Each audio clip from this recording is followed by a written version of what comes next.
Yeah, I think that text messaging doesn't have to involve very shallow communication.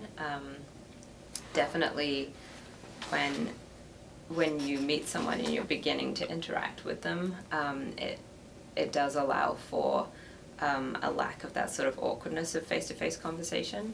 I think as well the ability to communicate asynchronously, so you receive the message and then you sort of think about it and figure out how you want to present yourself and how you want that text message to sound without, if you were communicating face-to-face, that obviously wouldn't be an option.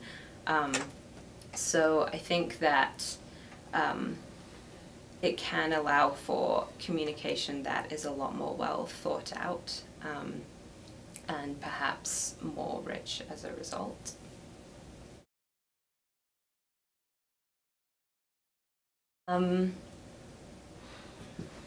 I think the medium itself is not particularly rich. Obviously, you're limited to a certain number of characters, and you're limited to text unless you send pictures. But even that doesn't recreate the sort of richness of having a verbal conversation with voice tone and facial expression and sort of behavioral cues. So there's definitely a lot missing from that conversation. But I don't think that necessarily means that the conversation can't be a rich one.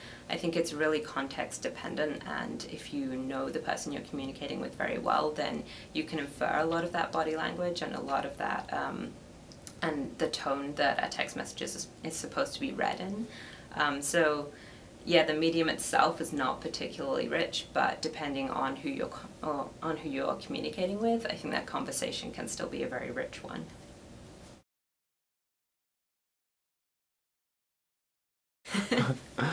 Okay, so yeah, I think text messaging allows for a lot more control over how a person's presented in a conversation.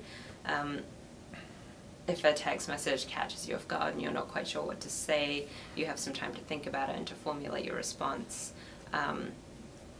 You could show that message to other people to get their opinion. There's a lot more ability to think through your response rather than being put on the spot and having to reply right away, and having perhaps a more honest response. So you definitely get a lot more control over how you present yourself in a text message. Yeah, that's